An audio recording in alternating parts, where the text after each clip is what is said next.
Bonjour, mon nom est Marc-André Lucier, je suis critique de cinéma au Journal La Presse et vous êtes sur le balado des Dangereux. On sort de 2002, un film québécois peu fameux, puis on parle aux gens qui étaient dedans. On retourne en 2002, l'année où il y avait le Pepsi bleu, c'est le balado des dangereux. Mesdames et messieurs, bonjour et bienvenue à un autre épisode du Balado des Dangereux. Le balado qui, selon les critiques sur iPhone, c'est un balado qu'on écoute à reculons, mais qu'on aime finalement au final. Et cette semaine, je fais quelque chose d'un peu spécial. C'est pas quelqu'un qui a travaillé sur le film directement, mais c'est quelqu'un qui, dans le fond, a critiqué le film. Mais pas critiqué le film, critiqué la bande sonore du film. La bande musicale. La bande musicale du film. Marc-André Lucier, bonjour. Bonjour. Quand même. J'avoue que je suis assez impressionné. Comment ça, impressionné? De voir tout le millage que tu peux faire sur ce film-là. Là, t'en es rendu à ton combienième épisode? Bon, je pense que là, ça, c'est le 12e épisode.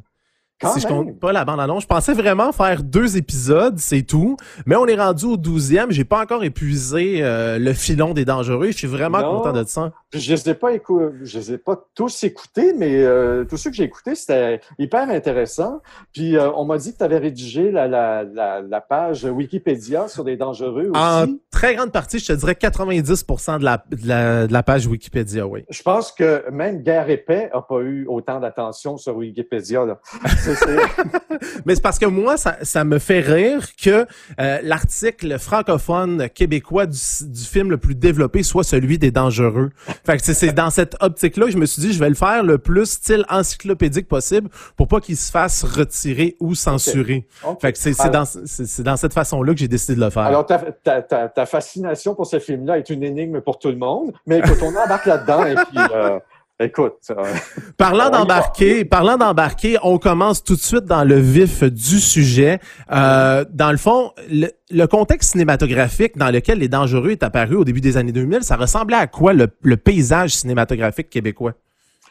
On était sur une lancée. On n'était pas encore vraiment dans le grand succès du cinéma québécois des années 2000. C'est-à-dire que le succès qui a eu un effet d'entraînement au point où même des films d'auteurs très austères comme La Neuvaine pouvaient faire quasiment $1 million au box-office. On n'était pas encore là-dedans, mais on y arrivait tranquillement. Parce que ça a commencé, bien sûr, avec la série Les Boys en 97, qui ont été des succès immenses, produits par Richard Gaudreault, qui a produit Les Dangereux. Et donc, là, on arrive en 2002, et là, évidemment, Les Dangereux, ça devait être la grande comédie populaire de l'année. C'est sorti pratiquement en même temps que Séraphin, Un homme et son péché, qui a été pendant des années le plus gros box-office au Québec. Alors, on était dans cette mouvance-là, là. Et je sais que le film, à l'époque, avait bénéficié d'une enveloppe à la performance. J'ai essayé de chercher, dans le fond, comment ça fonctionne, une enveloppe à la performance. À l'époque, du moins, c'était très flou dans mes recherches. Est-ce que tu peux nous expliquer c'est quoi une enveloppe à la performance?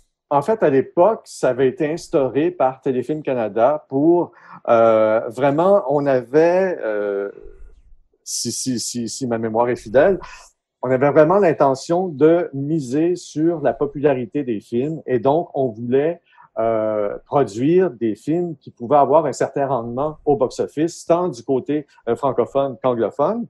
Et pour ce faire, pour encourager ce genre de production-là, on a décidé d'octroyer des sommes importantes à des producteurs qui avaient déjà fait leurs preuves et qui avaient déjà produit des films qui avaient obtenu beaucoup de succès au box-office. Et donc, je pense, si ma mémoire est fidèle, c'était la moitié du budget alloué à la production de films de Téléfilm Canada qui était réservé à ce qu'on appelait des enveloppes à la performance et l'autre moitié selon le système habituel, c'est-à-dire pour le cinéma d'auteur avec la soumission de projets et d'études et tout ça. Volet sélectif qu'on appelait à l'époque. Et donc, c'est grâce à ce nouveau système qui a été instauré en 2000 que Richard Goudreau a pu mettre la main sur une somme assez colossale à l'époque. Je pense que Téléfilm lui avait donné 2,9 millions de dollars. Oui, c'était à peu près ça. Et il pouvait faire ce qu'il voulait avec ça. C'est-à-dire qu'il y avait même pas à soumettre un projet, il y avait même pas à soumettre un scénario, il y avait pas à soumettre quoi que ce soit à Téléfilm. On lui donne 2,9 millions de dollars et puis fais ce que tu veux, mon gars, et puis amuse-toi. Est-ce que c'était comme ça pour de mémoire, est-ce que c'était comme ça pour tous les films qu'on n'avait pas besoin de soumettre un scénario, t'étais célèbre, dans le fond ta série de films ou ton film générait du box-office, on te donnait une enveloppe d'argent comme ça sans vérifier? Le principe au départ, c'était celui-là, mais lorsqu'on a vu justement ce que ça pouvait donner parfois, parce que Les Dangereux, c'est pas le seul exemple de film qui a été produit avec des enveloppes à la performance qui sont vraiment écrasées à l'arrivée. Moi, je pense que je me souviens, c'était quelques années plus tard, je sais pas si tu te souviens, mais il y avait eu tout un épisode avec le film Pour toujours des Canadiens. Oh mon Dieu, oui. Écoute, c'était épouvantable comme film. C'est dommage pour tous ceux qui ont travaillé là-dessus, mais ça avait vraiment l'air du projet que, là, c'est le 100e anniversaire du Canadien, donc c'est sûr qu'il faut faire quelque chose. Alors, allez-y, puis finalement, ça a été n'importe quoi. Mais je pense que depuis, les critères se sont resserrés. Le système, on n'appelle plus ça le système d'enveloppe à la performance maintenant, on appelle ça autrement, mais ce système existe encore, mais je pense que les critères ont été beaucoup plus resserrés depuis. Et à l'époque, est-ce que tu te souviens comment ce système-là avait été accueilli dans le milieu de la critique ou dans le milieu du cinéma? Est-ce que ça avait été bien accueilli? Moi, je dirais dans le milieu du cinéma. On a tendance souvent à séparer, les critiques et les journalistes pensent ceci, puis le milieu du cinéma pense cela. Ben non, souvent, c'est le milieu du cinéma qui pense exactement la même chose que les journalistes. Et donc, je me souviens qu'à l'installation de ce système-là, il y avait eu de la grogne dans le milieu. Et les journalistes se sont fait l'écho de ça. Parce que ce qu'on reprochait, c'est que d'une part, tout cet argent-là n'allait pas aux créateurs directement, mais cet argent-là allait aux producteurs qui, eux, décidaient de dépenser comme ils voulaient. Et cet argent-là, c'était, en tout cas dans l'esprit de bien des gens, c'était de l'argent de moins pour le cinéma de création, le cinéma d'auteur. On pensait que ça allait créer vraiment là, un gros déséquilibre entre les films à vocation très populaire et puis les autres qu'on voit dans le circuit des festivals, etc. Alors, je pense que la grogne était surtout due à ça. OK, parfait. Donc, maintenant, on va revenir aux Dangereux. Est-ce que tu te souviens de la première fois que tu as entendu parler des Dangereux? Probablement comme tout le monde, parce qu'il y a eu une grosse entreprise de promotion sur ce film-là qui a commencé probablement dès l'annonce du projet, et ensuite ça s'est poursuivi pendant le tournage. Moi, je me souviens avoir lu des reportages sur le tournage du film et tout ça. Et puis ça a été une grosse campagne de promotion pour ça. Et ça explique d'ailleurs peut-être un petit peu la déception, puis peut-être la violence de la réaction chez certains lorsqu'on a vu le film, parce que les attentes étaient tellement hautes et le film avait coûté tellement cher. Budget de 7,2 millions. À peu près, oui. Je pense que c'était un des plus gros budgets pour un film québécois. Et donc, forcément... quand on fait beaucoup de promotions, qu'on fait un gros show de boucan et puis que le film n'est pas à la hauteur, c'est ça que ça peut donner. Puis avant la première, est-ce qu'on savait que ce film-là allait se diriger tout droit vers un mur, ou est-ce qu'on le savait avant? On peut jamais savoir avant. Non, des fois ça peut. C'est sûr qu'il y a des rumeurs qui circulent, et puis mais souvent des rumeurs ne sont pas vraies. Et puis on peut être très agréablement surpris une fois qu'on arrive à un visionnement, puis qu'on s'attend à ce que ce soit pas bon, puis ça l'est. Et l'inverse est aussi vrai. Mais de dire que là, tout le monde s'attendait à une catastrophe, moi j'ai pas le souvenir de ça. OK. Puis quand tu l'as vu la première fois, est-ce que tu te souviens à peu près de comment tu avais trouvé le film? J'avais trouvé ça assez mauvais comme tout le monde, mais comment je dirais bien ça? Puis même en le revoyant, c'est comme il n'a pas trouvé tellement plus grâce à mes yeux parce qu'il y a vraiment des problèmes d'harmonisation de ton. Il y a des problèmes sur le plan des répliques, il y a des problèmes sur le plan du jeu. Je sais que j'ai entendu des gens qui disaient que les acteurs n'avaient pas été très, très dirigés puis qu'on leur demandait d'improviser parfois. Je trouve que ça paraît parce que quand on n'a pas de filet de sécurité puis quand on n'a pas personne pour nous diriger vraiment, on a tendance à en faire trop. Et puis là, c'est comme tous les acteurs en font, mais des tonnes et des tonnes, madame.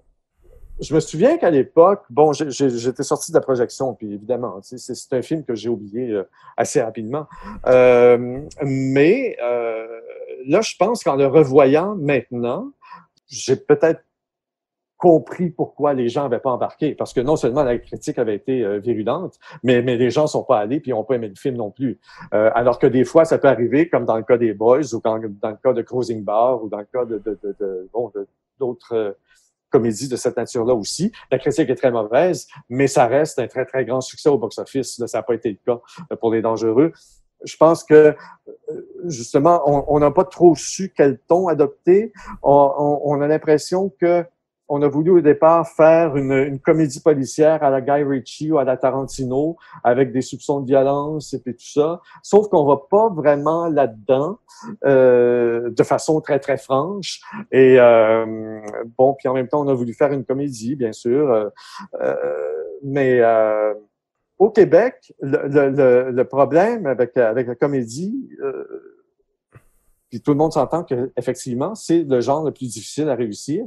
Puis la raison pour laquelle, je pense, les comédies ont pas très bonne presse, règle générale, ou qu'elles ne sont pas reconnues dans les festivals ou dans les galas ou quoi que ce soit, c'est que c'est extrêmement difficile à faire. Et donc, comme c'est extrêmement difficile à faire, il y en a très, très peu qui sont réussis.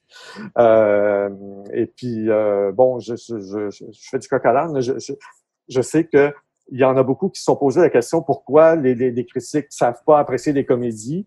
C'est faux. Je pense que les bonnes comédies sont appréciées par la critique. Les comédies des méga-hydros, habituellement, ont bonne presse. Il y en a eu d'autres aussi. Mais on n'est pas les seuls à le dire. Là. La meilleure preuve de ça, c'est à chaque fois qu'il y a des remises de prix, on appelle ça le Gala des Jutras, on appelle ça le Gala Québec Cinéma maintenant. Les comédies sont très rarement représentées. Ça, c'est pas la faute des journalistes, parce que les journalistes là, qui établissent les nominations sont pas là pantoute. Là. Ils ont pas de droit de vote. C'est pas eux qui décident. Ce sont les pairs qui décident. Ce sont les gens du milieu qui décident. Alors même les gens du milieu ont de la difficulté à reconnaître des comédies. Je pense que ça veut dire quelque chose. Mais pourtant, l'industrie de l'humour au Québec est quand même très, très bien placée. Pourquoi a-t-on de la difficulté à faire de très bonnes comédies avec un bassin d'humoristes et d'humour aussi vaste? Ça, c'est la question que je me pose depuis des années parce que je comprends pas comment ça se fait. Le Québec étant une des capitales mondiales de l'humour, hein, on l'a assez dit pendant plusieurs années, avec notamment le festival Juste pour rire. Comment ça se fait qu'on arrive, par exemple, à faire des excellentes comédies à la télé? Je pense à Lâcher prise, je pense au Simone, je pense à Trop, par exemple. Alors, je me dis, comment ça se fait qu'on arrive à faire des comédies de cette qualité-là à la télé, puis qu'au cinéma, on n'y arrive pas? Puis moi, quand ça avait été annoncé que Isabelle Langlois allait écrire le scénario de Merci pour tout, qu'elle allait être son premier scénario, son premier long métrage de cinéma. Moi, j'ai applaudi des deux mains. J'ai dit, enfin, j'ai du bon sang, on fait appel à de nouveaux auteurs. Et pourtant, en tout cas, à mon humble avis, le résultat n'était pas à la hauteur. Alors, qu'est-ce qui fait? Est-ce que c'est la machine qui est trop lourde? Est-ce qu'il faut plaire à trop de gens? Est-ce qu'il faut absolument faire consensus? Puis de là, diluer peut-être ce qui fait la spécificité de l'humour de chacun. Je ne sais pas quel est le problème, mais il y a un problème quelque part, en tout cas. Et pour revenir aux Dangereux, justement, je pense que ça se voulait au départ être une comédie plus edgy, disons.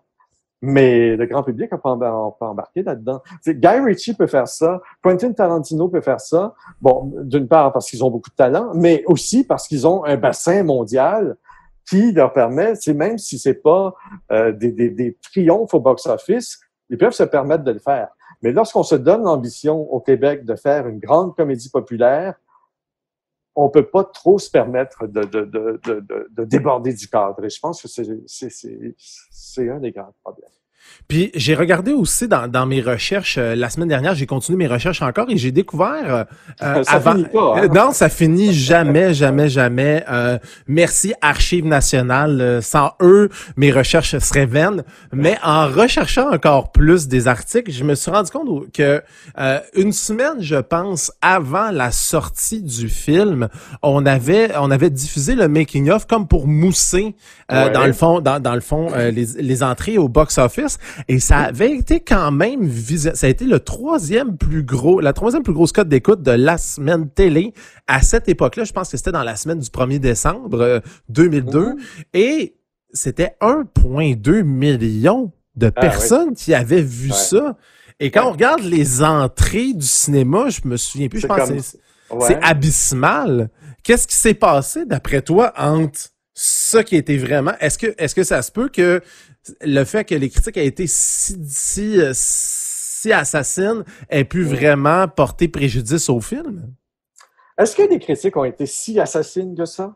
Ah il y en a beaucoup qui étaient ça revenait toujours du pareil au même, du genre c'était mal dirigé, mais ça l'était. Oui, c'est vrai, c'est vrai, mais je me souviens de certaines critiques où est-ce que j'avais l'impression qu'on était plus dans la critique, mais quasiment dans l'attaque personnelle? Oui, je pense entre autres à une critique, je me souviens plus qui, puis je pense pas que c'était important de savoir qui l'avait fait, mais que le film était comme son scénariste raté. Je trouve ça quand même difficile de lire ça de la part d'une critique. Est-ce que ça arrive qu'on fasse ça encore aujourd'hui ou c'est... Ben, il y a encore des critiques sévères aujourd'hui. Tout est dans la manière. Évidemment, je peux pas parler pour tout le monde. Moi, je ne peux que parler que pour moi-même. Puis j'en ai écrit des critiques sévères aussi, mais je pense que la limite se situe dans l'attaque des personnes. Là. Tu sais, je veux dire, c'est comme tu critiques l'œuvre et tu critiques le film, mais tu t'en prends pas aux gens, tu sais. Parce qu'on sait très bien que tout le monde y met tout son cœur, puis tout le monde y met tous les efforts, puis il y a personne au monde qui veut faire volontairement un mauvais film, tu sais. Il y a autant de travail dans un navet que dans un chef-d'œuvre, tu sais. Mais c'est ça. Pourquoi on parlait de ça déjà? Ah oui, c'est ça. Le making of. Qui a été si populaire à la télé, ben écoute, moi, j'imputerais ça sur la popularité de Véro et Stéphane Rousseau, tout simplement. Peut-être que les gens ont été attirés vers ça, ils ont regardé l'émission, puis ils ont peut-être décidé que, ben non, hein, je pense que c'est pas pour moi, tu sais, finalement. Fait que j'irai pas le voir. Ça a peut-être eu d'effet contraire, je sais pas, là. Mais parce que je crois pas que, contrairement à ce que bien des gens pensent, que la critique a une si grande influence que ça. Écoute, encore là, je ressors des exemples des Boys, de Cruising Bar. Écoute, tu iras, je sais que tu es obsédé par les dangereux, mais si un jour t'as une petite heure de libre, va relire ce qui a été écrit sur Cruising Bar en 89. C'est épouvantable. Et puis, c'est bon. Puis, les gens sont allés quand même, puis c'est même devenu culte. Cruising Bar 2 a eu un succès aussi moindre, mais qui a jamais été considéré comme étant à la hauteur du premier. Puis voilà. Mais j'ai le goût de te poser la question parce que Cruising Bar, tu dis que les critiques avaient été très difficiles, mais qu'il y a eu quand même eu un succès populaire. Pourquoi d'après toi, ça, c'est pas arrivé pour Les Dangereux? Parce que les gens, Cruising Bar, c'était une comédie vraiment populaire avec un acteur très populaire, Michel Côté, dans 4 personnages différents, etc. Alors que Les Dangereux, c'est comme tu regardes la bande-annonce puis tu dis, c'est quoi ça, au juste? Tu sais, c'est un film policier, c'est un film C'est une comédie? C'est un film musical? C'est comme... On sait pas trop. C'est vrai que la bande-annonce était quand même un peu bizarre parce qu'on voyait très peu de scènes du film. C'était quasiment un monologue de Marc Messier et de Stéphane Rousseau qui expliquent leurs personnages. Une chose est certaine, c'est que bon, les gens sont quand même allés le premier week-end, je pense, parce que si ma mémoire est fidèle, il a quand même fait quelques centaines de milliers de dollars lors de son premier week-end de box-office, même si c'était bien en deçà des attentes. Mais c'est clair que le bouche à oreille n'a pas été bon. Tu sais, c'est comme, tu sais, je veux dire, hot dog. Tu sais. Oui, mais il y a une différence entre Hot Dog et Les Dangereux, c'est qu'il n'y avait pas la part des médias sociaux à cette époque-là. C'est vrai. C'est quand même ça que je trouve un peu... C'est ça que je trouve quand même étrange, mais le film... Oui, je comprends ce que tu veux dire. Il y avait pas les réseaux sociaux, mais il y avait... Nous avions tous notre propre réseau social, si j'ose dire. Alors, le phénomène du bouche à oreille, c'est un phénomène qui existe depuis toujours dans l'histoire du cinéma et qui est extrêmement important, réseaux sociaux ou pas. Là. Tu sais, même à l'époque pré-Facebook et pré-Twitter, c'est un phénomène qui était très tangible et très remarquable aussi. Puis le pouvoir des critiques était plus important aussi à l'époque qu'aujourd'hui. Est-ce qu'aujourd'hui, une critique peut avoir autant d'impact qu'à cette époque-là, qu'on revienne au début des années 2000, ou c'est différent comme... Non, je pense pas. Parce que... Puis même à l'époque, oui, c'est vrai qu'à l'époque, probablement qu'une critique avait un peu plus de poids parce qu'il n'y avait pas toute la compétition du web et des réseaux sociaux et tout ça. Sauf qu'il y a quand même encore aujourd'hui certaines personnes qui sont plus associées à ce métier-là et que les gens lisent ou écoutent ou regardent encore. Mais c'est vrai que c'est tellement fragmenté aujourd'hui, comme dans tous les domaines d'ailleurs. Tu sais, c'est pareil à la télé aussi. Tu sais. C'est très très très fragmenté maintenant. Alors est-ce que une mauvaise critique peut détruire la carrière d'un film? Je pense pas.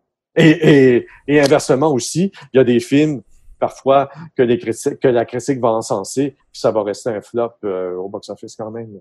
Oui, mais si je fais un parallèle un peu avec le film Papa est devenu un lutin qui était, tu sais, c'est un genre. Oui, mais ça c'est même pas un film. Non, mais je le sais, mais c'est un film du genre So Bad It's Good, un peu comme The Room avec Tommy Wiseau. Pourquoi d'après toi Les Dangereux auraient pas pu avoir ce statut-là de film culte So Bad It's Good?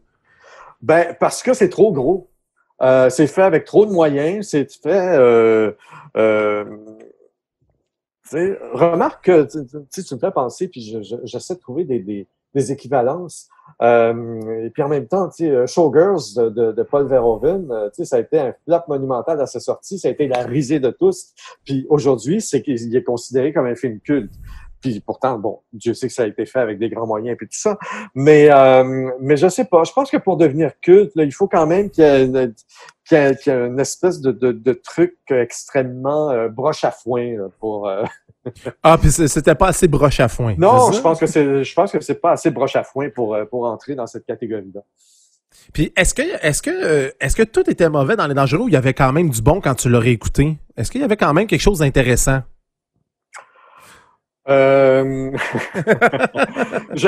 J'avoue, j'ai souri à 2 ou 3 reprises, surtout quand Véro fait son remerciement en recevant un trophée, puis elle utilise un mot anglais que j'oublie, là. Et puis, puis elle dit elle-même qu'elle sait pas ce que ça veut dire, là, mais, il y a quelques gags comme ça, mais c'est comme, il y a tellement un problème de rythme, tellement un problème de ton. Puis j'ai trouvé ça daté comme réalisation aussi. Bon, tu vas me dire, c'est normal, ça fait quoi? Ça fait 19 ans maintenant. Non, 18 ans. 18 ans, ouais. Mais bon, tu sais, des trucs en accéléré, enfin, je sais pas, je trouvais que ça avait l'air du vieux cinéma. Puis on était déjà ailleurs pourtant à l'époque parce que Tarantino, il l'avait déjà prouvé et puis Guy Ritchie aussi. Là, je trouvais que on n'était pas là. Mais une autre affaire qui me surprend aussi, c'est que quand même, il y a eu une grosse dette de ce film-là parce qu'il n'y a pas eu beaucoup d'entrées en salle, mais il y a quand même eu une seconde vie parce qu'il a quand même été vendu dans 17 pays à l'étranger. Oui! Et je sais que toi, tu as une copie française du film. C'est ta copie à toi. Mais écoute, oui. Là, je te la montre parce que là, nous, on se voit, mais évidemment, les auditeurs ne le verront pas. Mais oui, j'avais été tellement surpris parce que c'était, écoute, je te raconte ça, c'était quoi, 2004 ou 2005? Et j'étais à Paris, puis moi, à chaque fois que je vais à Paris, bien évidemment, puis là, on était en plus dans la grande époque du DVD, là. Alors, moi, c'était inévitable. Tu sais, j'allais soit à la Fnac, soit au Virgin Megastore qui existait à l'époque, sur les Champs-Élysées. Puis là, tu sais, j'allais m'acheter plein de DVD. Et là, j'arrive à l'étage du Virgin Megastore. Et puis là, je vois de loin une espèce de présentoir avec plein de DVD, tous pareils. Puis là, je sais pas trop, je distingue pas trop encore. Mais là, je vois Stéphane Rousseau, le nom de Stéphane écrit en très gros. Et là, les déjantés. Fait que là, je m'approche de ça, mais qu'est-ce que c'est que ça? Puis là, le nom de Véro ne figure nulle part là, sur la jaquette du DVD. On la voit en arrière-plan, en photo, mais c'est tout. Alors que c'est la photo de Stéphane avec un gros fusil qu'on voit sur la jaquette. Et donc, il est déjanté. Fait que là, je m'approche de ça. Puis là, je regarde, mais c'est des dangereux, ça. Et donc, effectivement, les Dangereux est sorti en France sous le titre Les Déjantés. Je pense pas que ce soit jamais sorti en salle. Je pense qu'ils l'ont sorti directement en DVD pour capitaliser sur le nom de Stéphane, qui devenait une grosse vedette à ce moment-là. Puis là, il faut que je te lise ce qu'on peut lire à bandeau, parce que c'est tellement drôle. Alors là, il y a un bandeau, un gros paquet d'oseille que personne ne veut partager. Et là, on explique. Une comédie allumé, barré, givré, cinglé, bourré de personnages azimutés, plein de situations délirantes, délectations, des répliques cinglantes et l'accent fleuri des invasions barbares, justement interprété par deux des comédiens de ce film, Stéphane Rousseau et Louise Portal. C'est un divertissement aussi fou que son titre, rythmé comme un film d'action. Alors voilà, Les Déjantés.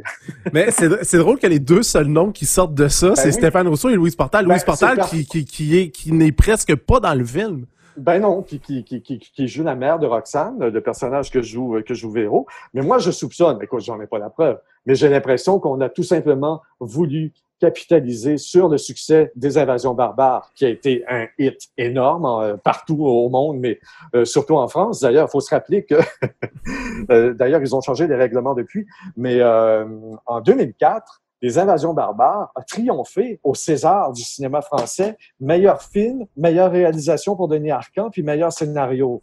Alors, imagine. Puis là, on est en France, c'est pas ici, là. Et donc, effectivement, là, c'est comme, pour eux, la référence, c'était des Invasions barbares. Je sais pas si des Français qui ont acheté le DVD et qui l'ont regardé, en tout cas, ils ont peut-être été un peu déçus, j'en sais rien. Mais même la pochette du film est trompeuse parce que on voit Stéphane Rousseau avec un fusil. Et dans le film, jamais. Puis ce fusil-là sur la pochette, et je la mettrai probablement sur ma page Facebook, c'est que ce fusil-là, je pense que c'est le fusil de Didier Lucien ou de Pierre Lebeau qu'on a seulement photoshopé dans la main de Stéphane Rousseau. Et même Stéphane Rousseau, sur la pochette, a un chandail noir qu'il n'a jamais dans le film. C'est quand même intéressant qu'on ait essayé de comme truquer un peu la vérité pour pouvoir justement attirer des gens à voir ce film-là. Champagne showbiz. Voilà. Mais quand même aussi de ce que j'ai lu dans mes recherches encore une fois, c'est que ça a quand même permis au film d'avoir une dette seulement de 300 000 $. Cette sortie-là, puis je sais que le film dans le coin de la Russie, j'ai beaucoup de commentaires de la Russie sur mes vidéos, sur les vidéos des Dangereux, comme de quoi que ce film-là était quand même bon dans ce coin-là, chose qui est quand même assez drôle. Je trouve ça intéressant. Mais est-ce que c'est tous les films québécois qui sont vendus comme ça à l'étranger ou c'est vraiment un très petit milieu ou une très petite portion des films québécois qui sont vendus à l'étranger. Mais ça, en fait, des fois, on est très surpris d'apprendre à quel point les films sont vendus à l'étranger. Et ce dont on se rend compte souvent, c'est que ce sont justement des films de ce genre-là. On n'en fait pas des masses au Québec, mais je veux dire, des films, ce sont pas des films d'auteurs, à quelques exceptions près, là, évidemment, les films de Xavier Dolan, de Denis Arcand et tout ça, mais il y a dans les marchés quand on se promène dans les marchés du film, des grands festivals, là, on est assez abasourdi de voir qu'est-ce que les acheteurs et qu'est-ce que les vendeurs proposent. C'est souvent des films de série B, c'est souvent des films dont personne n'a entendu parler, et ça comble un besoin dans un certain marché, j'ai l'impression, de la vidéo, ou pour des fois meubler des heures creuses à la télé ou des trucs comme ça. Mais je vois pas d'autres explications vraiment. Mais je trouve ça quand même étrange que ce soit des films de série B qui, justement, soient dans des présentoirs, dans des aussi gros festivals. Écoute, la première fois où tu mets les pieds au marché du film, du Festival de Cannes, c'est comme t'en reviens pas, là. C'est pas, ils mettent pas de l'avant les films qui ont été sélectionnés en compétition officielle ou à un certain regard ou à la quinzaine ou à la semaine de la critique, là. Ce qui se vend, là, c'est des films de série B, souvent, qui viennent d'Asie ou, il y a des affiches vraiment, là, qui sont assez surprenantes.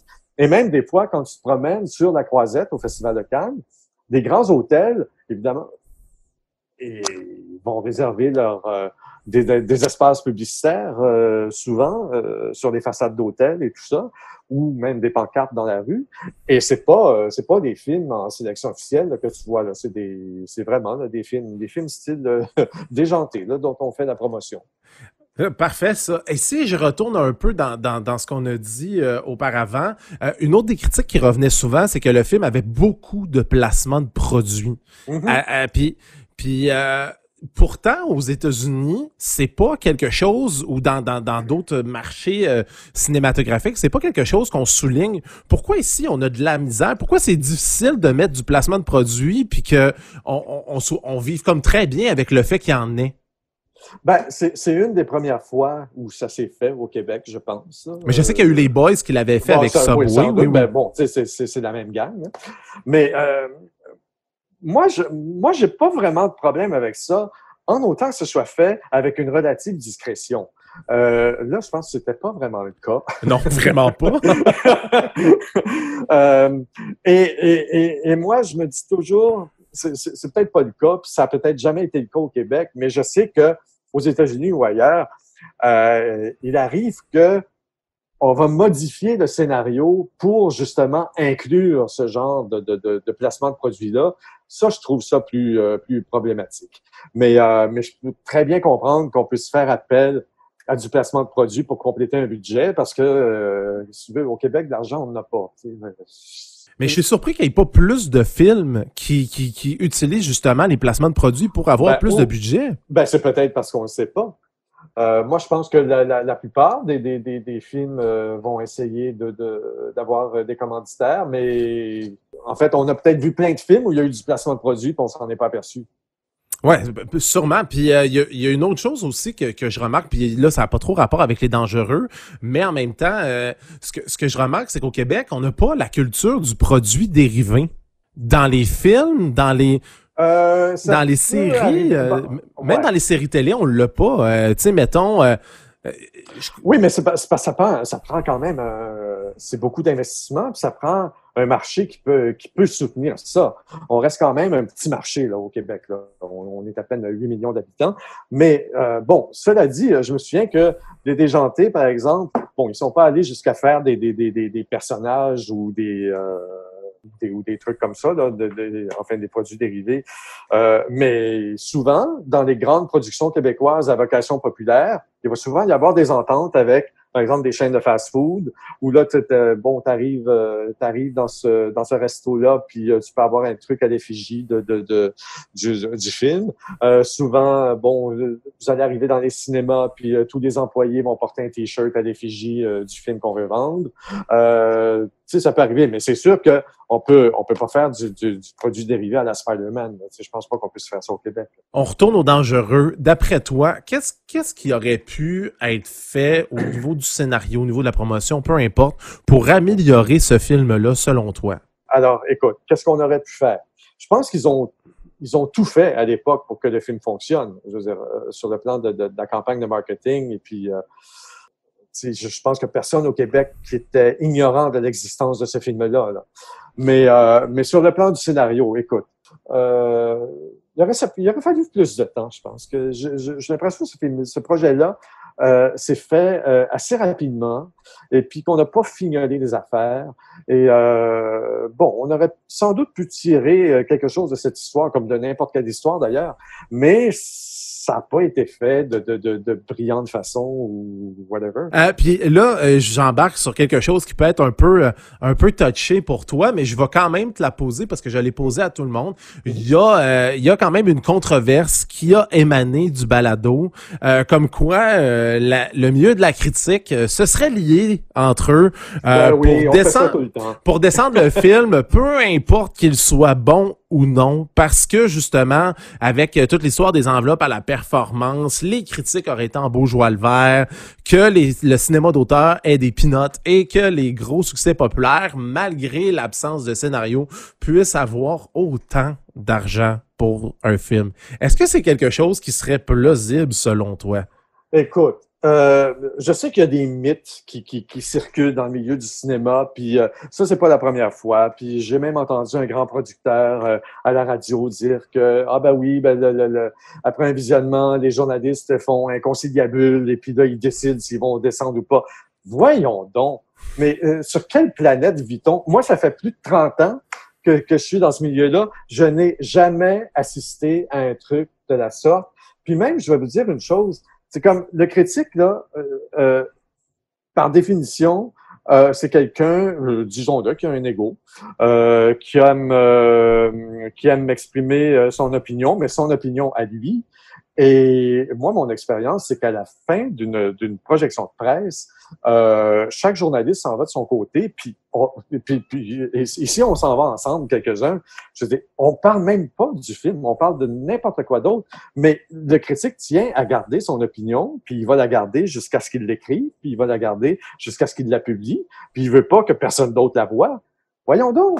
C'est un truc extrêmement personnel. Je sais, j'ai entendu le témoignage de Huguette Saint-Denis, qui est la scénariste. Et puis, écoute, je trouve son histoire absolument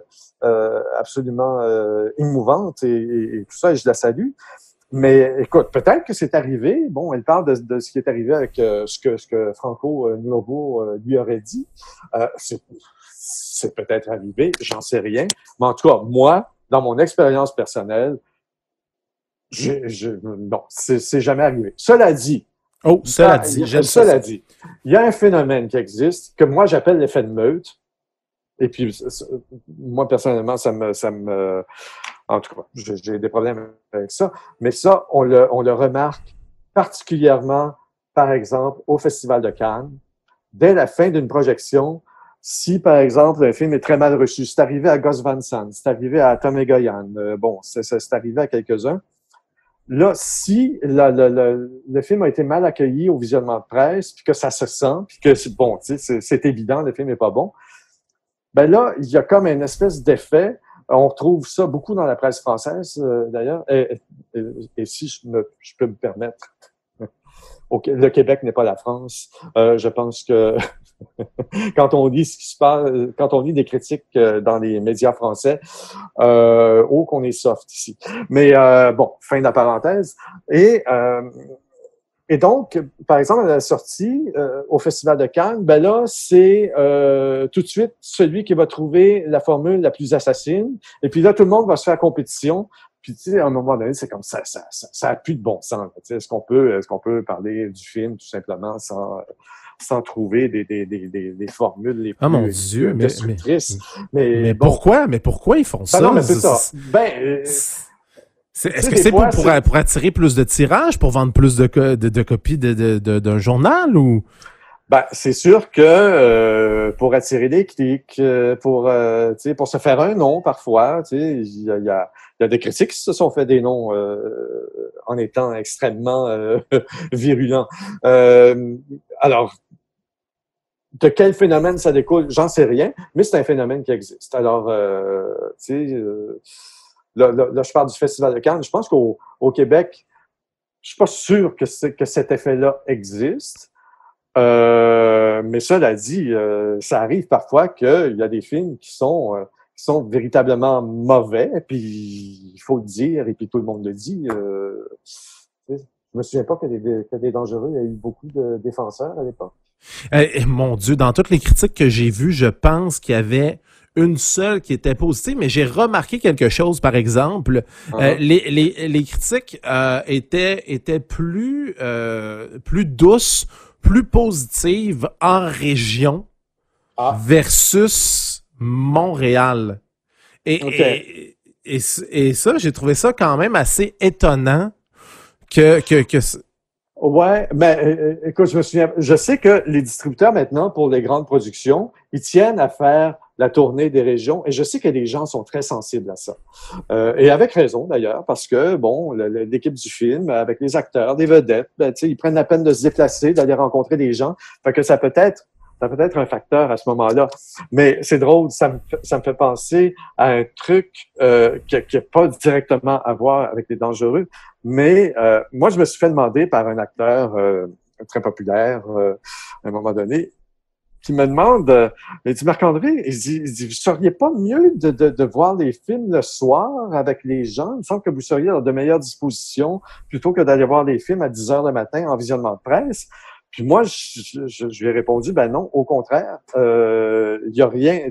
À 10 heures le matin, on est frais dispo, on a un bon café, on est ouvert d'esprit, on est allumé.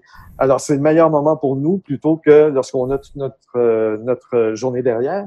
Et même à Cannes, la première projection le matin est à 8h30. C'est bon. Et ça m'a fait penser que je sais pas s'il y a des producteurs québécois qui utilisent ce système-là. Mais moi, ça m'est arrivé souvent en allant faire ce qu'on appelle des junkets là, pour des films américains à Los Angeles. Quand c'est des comédies... Est-ce que tu peux expliquer c'est quoi ce mot-là? Oui. OK. Bon, junket, c'est, par exemple, un grand studio américain va inviter des journalistes de partout en Amérique du Nord et même du monde pour, premièrement, voir le film qui va sortir peut-être 2 ou 3 semaines plus tard, et deuxièmement, orchestrer des rencontres de presse avec le réalisateur, avec les acteurs et tout ça. Et ben nous, on fait des reportages là-dessus. Et souvent, ça donne de très bonnes rencontres d'ailleurs. Mais ce qui me fait sourire, c'est que les grands studios américains n'ont rien à leur épreuve. Et souvent, quand ce sont des comédies, puis qu'on assistait à la soirée de première, où là, la salle était archi-bondée, évidemment, ben là, ça arrivait souvent que, dans quelques endroits de la salle, il y avait comme toujours quelqu'un qui riait plus fort qu'un autre. Il y avait toujours quelqu'un qui partait une claque d'applaudissements. C'était comme si, sachant que les journalistes étaient dans la salle, ben là, tu sais, c'est comme si on voulait influencer un petit peu leur appréciation du film en mettant des gens que bon sang, qui trouvent ça bon, puis que c'est beaucoup, beaucoup apprécié. Alors, puis t'as beau utiliser des stratagèmes comme ça, moi, je sais bien que ça change pas mon opinion. Je veux dire, que je sois dans une salle pleine ou dans un visionnement de presse à 10 heures le matin, si c'est drôle, je vais rire. Puis si ça l'est pas, je rirai pas. Tu sais. Mais alors, c'est un autre des mythes qui existent dans le milieu, de croire que mais si les journalistes voyaient les films avec du vrai monde, là, entre guillemets, que leur opinion serait différente, moi, je crois pas du tout. Mais avec du vrai monde, tu me tends une perche parce que je me souviens que Les Dangereux avaient, en tout cas du moins de ce que j'ai lu, n'avaient pas eu de visionnement de presse en tant que tel, mais voilà. mais c'était une grande première à l'hollywoodienne avec tapis rouge pour les vedettes. Mais ce que j'avais remarqué aussi, parce que j'ai eu accès à des reportages de l'époque, des reportages télé, c'est que à la sortie, je sais pas si ça se fait encore aujourd'hui, on avait braqué le micro directement devant les critiques et avoir l'opinion à froid. Et il y a deux. Il y en a deux qui m'ont fait rire, puis je les ai mis sur Wikipédia, mais je vais quand même les dire. Il y avait Nathalie Petrovski qui avait dit « J'ai adoré Stéphane Rousseau, qui est enfin la vedette du film. C'est rigolo. Il y a des trucs drôles. Il y a un peu beaucoup de sang et de violence. » Et il y avait aussi Francine Grimaldi. « Je trouve que c'est débile, profond, mais absolument irrésistible. » Est-ce que c'est une technique qu'on utilise au Québec? Ben oui, c'est sûr. Mais en même temps, ça m'étonne de Nathalie, parce que avec l'expérience qu'elle a, puis quand tu es journaliste, puis qu'on te flanque un micro à la sortie d'une projection, d'une soirée de première, tu réponds pas. Moi, tu dis, moi, puis ça, c'est une technique, hein. Surtout chez les Américains. Et moi, ça me fait hurler, mais de plus en plus, les distributeurs québécois font ça aussi. Puis je rends fou les attachés de presse, parce que là, même à la sortie des visionnements de presse, là, on veut l'attaché de presse est à la sortie de la salle, et puis là, est avec son calepin. Et puis là, c'est à coche à la sortie des journalistes, ça demande, as-tu aimé ça, tu pas aimé ça, tes commentaires, ça. Moi, je ne réponds jamais. Ma seule réponse, c'est vous lirez la critique lorsqu'elle sera publiée, c'est tout. Mais pourquoi ils font ça? C'est parce qu'eux, ils veulent savoir de quel côté le vent va tourner. Si jamais ils ont des très, très, très mauvais commentaires, ils peuvent peut-être se préparer d'avance à une réplique ou je sais pas. Tu sais. Mais ça a toujours été comme ça ou c'est quelque chose de nouveau? Non, c'est assez nouveau, ça. Moi, je dirais, ça fait peut-être 10 ans que ça dure, que c'est vraiment beaucoup plus intense que ça l'était. Là. On sent vraiment là, que le cinéma, là, on essaie de... Parce qu'il n'y a pas de recette au cinéma, mais on essaie vraiment de tout prévoir. Et ça va Parce que je ne sais pas si tu as remarqué, mais les campagnes de promotion maintenant pour les films, c'est assez ahurissant. Ça commence avec l'annonce du projet. Après ça, on va annoncer peut-être l'acteur ou l'actrice principale. Après ça, on va annoncer le reste de la distribution. Après ça, on va inviter les journalistes sur le plateau de tournage. Après ça, on va lancer en grande pompe une affiche.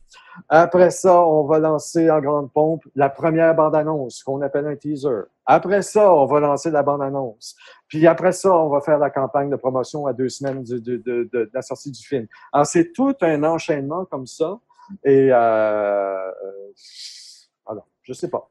Et toi, tu penses quoi de tout ça, de toute cette grosse campagne? Des fois, j'ai l'impression que ça peut avoir un effet pervers dans la mesure où les gens ont l'impression d'avoir vu le film avant même qu'il sorte. Et même, ils ont même l'impression de l'avoir vu des fois comme 6 mois avant. Et à force de toujours entendre, puis lire, et puis de voir toutes sortes d'affaires à propos de ces films-là, il y a un effet de trop plein, j'ai l'impression, parfois. Puis j'ai le goût de te poser la question entre la critique, entre faire une critique en 2000 et faire une critique en 2020 aujourd'hui, qu'est-ce qui a changé? Mis à part ça qu'on vient de discuter, est-ce qu'il y a d'autres choses qui ont changé? Non, je ne croirais pas. La seule chose qui a changé, c'est l'espace médiatique qu'on peut nous accorder. C'est sûr que tant dans la presse écrite qu'à la télévision ou ailleurs, les critiques ont peut-être moins d'espace ou moins de temps pour s'exprimer, mais le fond reste le même quand même. Mais pourquoi vous avez moins de temps, moins d'espace? Est-ce que c'est parce qu'on laisse plus la place à l'opinion du public, à l'opinion des médias sociaux? Est-ce que tu as une hypothèse par rapport à ça? Non, pas vraiment, mais c'est sûr que mon Dieu, comment je dirais ça? Tu sais, les médias ont beaucoup changé. Veux pas. Qu'est-ce qui a provoqué ce changement-là dans les médias? Ben, c'est peut-être que tout maintenant doit aller plus vite, doit aller plus slick, enfin. Puis tantôt on en a parlé un peu, mais je vais quand même te reposer la question. Est-ce que les critiques, parce qu'il y en a beaucoup dans le balado, je sais que t'as pas écouté tous les épisodes, mais il y en a beaucoup qui ont dit que les comédies partent souvent avec deux prises. Je me souviens plus si on en a parlé tout à l'heure ou pas, mais effectivement, tout le monde a raison. Ce qui est le plus difficile à faire dans le cinéma, c'est la comédie. C'est beaucoup plus difficile à faire qu'un drame. Ça, je suis entièrement d'accord avec tout le monde. Sauf que, justement, comme c'est si difficile à faire, il y en a très peu qui sont réussis. Moi, moi, j'ai pas d'idée préconçue quand je m'apprête à aller voir une comédie. J'espère rire. Puis, ben, le rire, ça se commande pas. Et donc, je peux pas me tromper sur ma propre perception de mon rire, d'une certaine façon. Et ce que je remarque au Québec, c'est que comme on est souvent dans l'obligation du consensus, ben ça devient un petit peu plus édulcoré. Puis des comédies un petit peu plus edgy, comme par exemple Avant qu'on explose, que j'ai trouvé excellent, ou Prank, ou des trucs comme ça.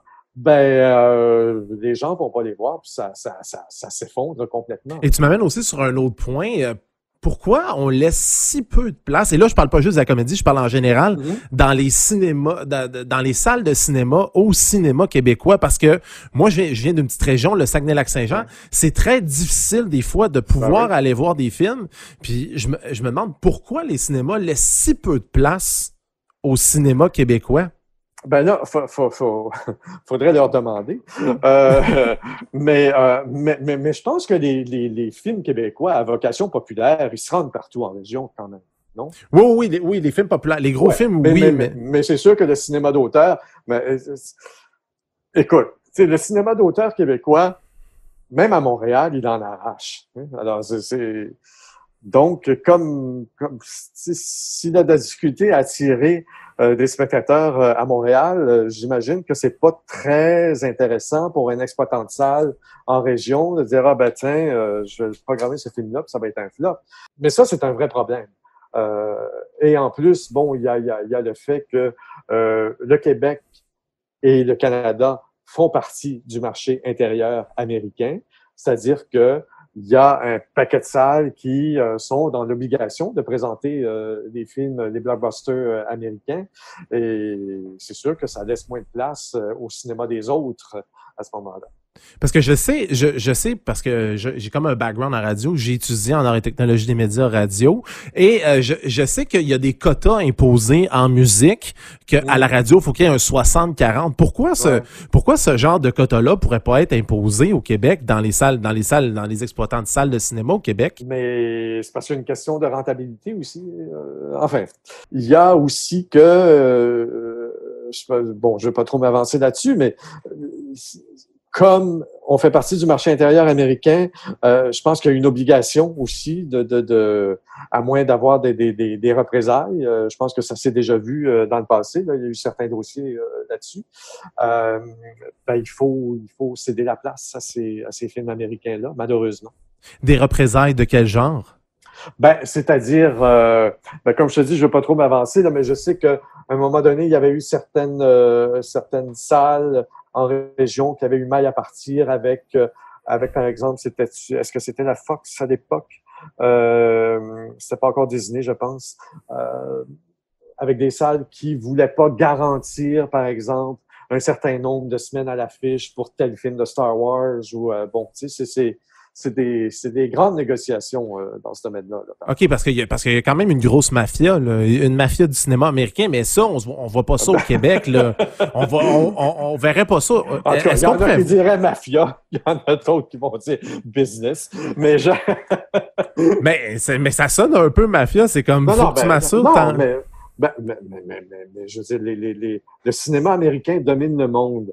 Sauf que dans la plupart des pays, comme la France, par exemple, c'est quand même en France, ils décident quand même de ce qui se passe dans leur salle. Mais nous, je pense que ça, historiquement, il faudra vérifier. Historiquement, ça remonte aux années 20. Et là, le Canada aurait pu se donner l'occasion d'être souverain par rapport aux grands studios américains. Et cette occasion-là n'a pas été prise à l'époque. Puis on est pris avec ça. Et chaque fois que quelqu'un a levé le petit doigt pour tenter de changer les choses, c'est pratiquement impossible. Puis une autre question aussi, vu que t'es critique, je vais en profiter. J'ai remarqué que on fait beaucoup de cinéma d'auteur au Québec, mais on essaie très peu de genres cinématographiques. Tu sais, comme c'est en train de changer de plus en plus. Tu sais, comme Les Dangereux à l'époque, c'était quand même assez edgy de faire un film d'action, une comédie noire. C'est un projet parfaitement audacieux. Absolument. Mais pourquoi c'est si difficile d'avoir des films autres que films d'auteur au Québec? Est-ce que c'est Téléfilm Canada qui bloque certains projets ou c'est parce qu'on n'ose pas? C'est-à-dire qu'il y a quand même des films financés par des institutions qui ont des vocations plus populaires. Ils ne financent pas que du cinéma d'auteur. C'est vrai qu'il y en a beaucoup, mais puis c'est difficile.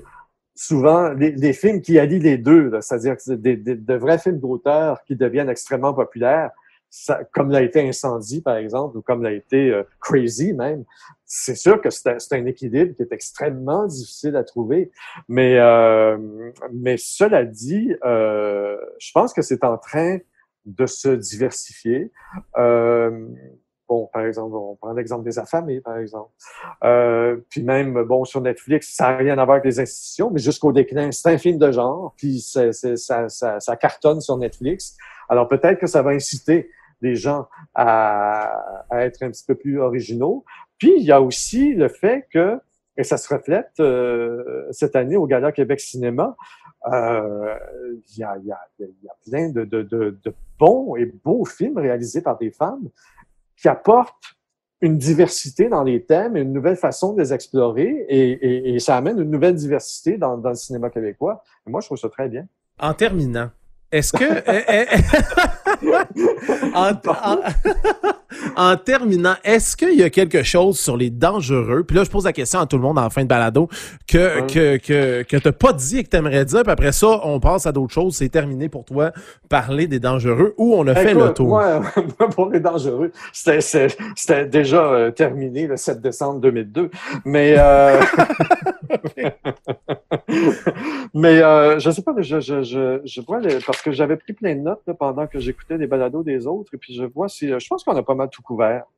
Alors écoute, je pense que bravo à toi pour ta détermination pour que Les Dangereux ne meurent pas dans notre imaginaire collectif.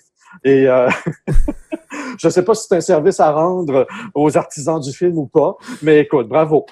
Attends de voir mon prochain projet que j'ai en tête, Angelo, Fredo et Balado, le Balado. Ce serait mon deuxième fétiche parce que je réussis pas à comprendre comment ce film-là a pu être fait aussi, là. Est-ce qu'il existe un DVD de ça, non? Malheureusement, non. J'ai essayé de partir une pétition, ça n'a pas fonctionné. As-tu une copie?